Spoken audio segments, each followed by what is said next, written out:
السلام علیکم every one. اللہ تعالیٰ نے فرمایا وَآقِمِ الصَّلَاةَ لِذِکْرِی، اور میری یاد کے لیے نماز قائم رکھو۔ مسلمانوں کی بہت سی تعداد اسلام کی اہم ترین عبادات کی اہمیت سے واقف ہے، لیکن اس کے مقصد سے غافل ہے اور اس کی برکات کے حصول میں ناکام ہے، اور وہ عبادت نماز ہے، اور اس کا مقصد قرب الہ کا حصول ہے۔ بات یہ ہے کہ ایسی کامل نماز کیسے پڑھی جائے کہ جس میں اللہ تعالیٰ کی یاد ہو، ایسا سجدہ کیسے کیا جائے جس سے روح کانپ اٹھے۔ نمبر 1، خدا کی یاد والی نماز وہ ہوگی جس میں غفلت نہیں ہوگی، جیسا کہ قرآن مجید میں فرمایا وَلَا تَكُن مِّنَ الْغَافِلِينَ، اور غافلوں میں سے نہ ہونا۔ غافل نہ ہونے کی ایک بنیادی علامت یہ ہے کہ نماز، اور جو نماز میں پڑھا جائے، جو ہم پڑھ رہے ہوں، ہم اسے جانتے ہوں، ہمیں اس کی سمجھ ہو، جیسا کہ فرمایا حتی تعلموا ما تقولون، کہ نشے کی حالت میں نماز کے پاس بھی نہ جاؤ جب تک تم سمجھنے نہ لگو وہ بات جو تم کہو۔ غفلت سے بچنے کے لیے اپنے دل اور اپنے دماغ میں یہ بات اچھی طرح بٹھا لیں کہ نماز اللہ تعالیٰ سے شرف کلام پانے کی بہت پیاری خوبصورت چیز ہے، بہت خوبصورت صورت ہے۔ نبی کریم صلی اللہ علیہ وسلم نے فرمایا نمازی اپنے رب سے سرگوشیاں کرتا ہے، سبحان اللہ۔ اسی کے اپوزٹ جو غفلت والی نماز ہے وہ ہمیں اللہ تعالیٰ سے مزید دور کر دیتی ہے۔ حدیث میں فرمایا جسے اس کی نماز بے حیائی اور برائی سے نہ روکے تو اس سے اس کی اللہ عز و جل سے دوری میں مزید اضافہ ہوتا ہے، اور ایسی نماز سے کامل فائدہ یعنی قرب الہ حاصل نہیں ہوتا بلکہ تھکاوٹ ہی ملتی ہے۔ اللہ تعالیٰ کی یاد والی وہ نماز ہے کہ جب ہم مصلی پر کھڑے ہوں تو ہماری روح کانپ اٹھے، ہمیں ایک ایک معنی کا پتہ ہو ہم جو نماز میں پڑھ رہے ہوں۔ اور غفلت والی نماز وہ ہے کہ ہم جائے نماز پر کھڑے ہیں لیکن ہم مینٹلی طور پر ادھر نہیں ہیں، ویسے تو ہم ادھر ہیں، ہمارا مائنڈ ادھر نہیں ہے، ہمارا دل ادھر نہیں ہے۔ ہمارا مائنڈ اور ہمارا دل کبھی ہماری فیملی پرابلمز میں ہے، کبھی دوستوں میں ہے، کبھی کام کے حوالے سے ہے، اور کبھی کسی جگہ اور کبھی کسی جگہ۔ تو جب ہم غفلت والی نماز پڑھتے ہیں نا تو ہمیں سوائے تھکاوٹ کے کچھ حاصل نہیں ہوتا، یا بہت تھوڑا سا فائدہ حاصل ہوتا ہے، جیسا کہ رسول پاک صلی اللہ علیہ وسلم نے فرمایا بندہ نماز مکمل کر کے واپس پھرتا ہے مگر اس کے لیے اس نماز کے 10ویں حصے کے برابر ہی ثواب ملتا ہے، پورا ثواب نہیں ملتا۔ جانتے ہیں دل کی حاضری نماز کی روح ہے، اور کم از کم مقدار جس سے روح باقی رہے وہ تکبیر، وہ تحریمہ کے وقت دل کا حاضر ہونا ہے، اور اگر اس سے بھی کم ہو تو بہت بڑی پریشانی ہے، ہلاکت ہے۔ اس سے زیادہ جس قدر حضور قلب ہوگا، حضور قلب یعنی دل حاضر ہوگا، یعنی ہمارے بدن کے اعضاء کے ساتھ ساتھ ہمارا دل بھی نماز میں لگا ہوا ہوگا۔ نماز کے الفاظوں کو سمجھ کر پڑھیں،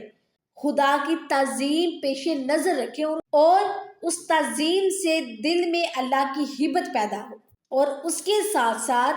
اللہ سبحانہ تعالیٰ سے رحمت کی امید بھی رکھیے۔ ان باتوں کی تفصیل کچھ اس طرح سے ہے۔ نمبر 1، حضور قلب کیا ہے؟ حضور قلب کہتے ہیں دل کی حاضری کو۔ دل کی حاضری سے مراد یہ ہے کہ بندہ نماز میں جو فعل سر انجام دے یا جو کچھ زبان سے پڑھ رہا ہو دل بھی اس میں لگا ہوا ہو،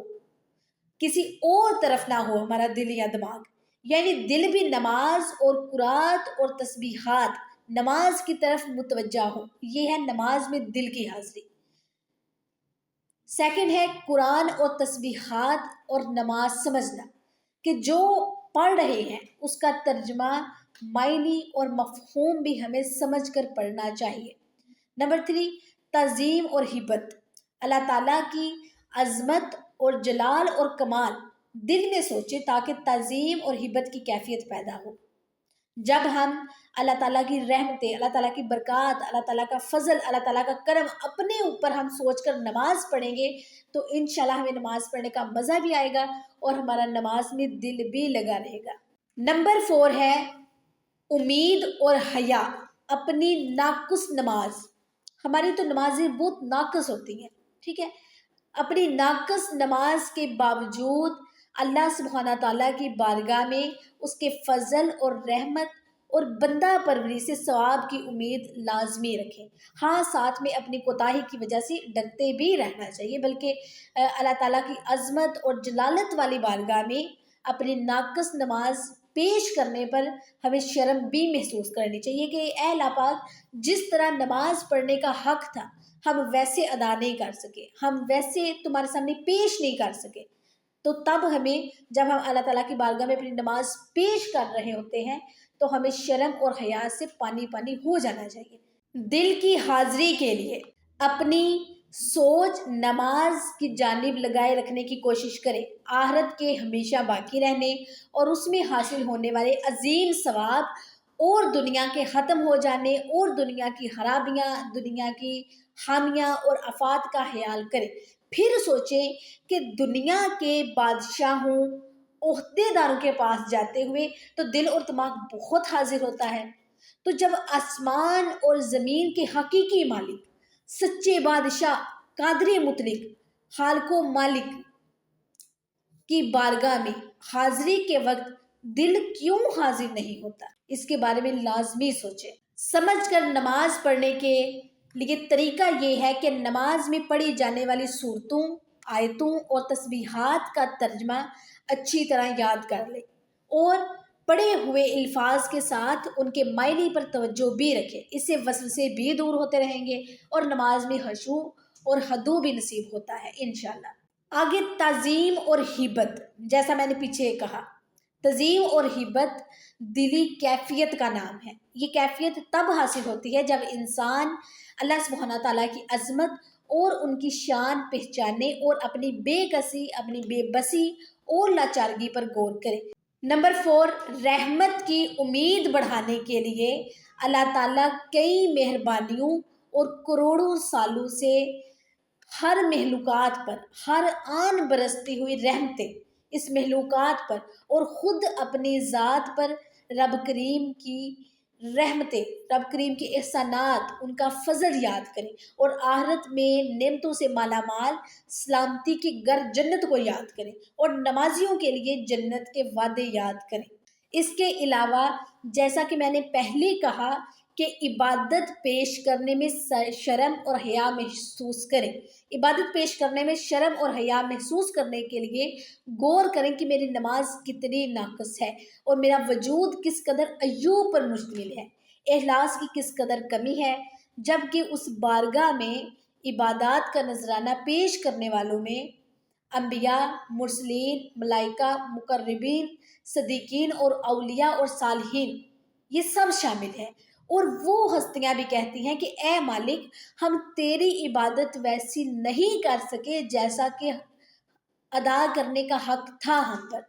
تو جب وہ لوگ اس طرح جب اپنی نماز پیش کرتے ہیں تو ایسا کہتے ہیں،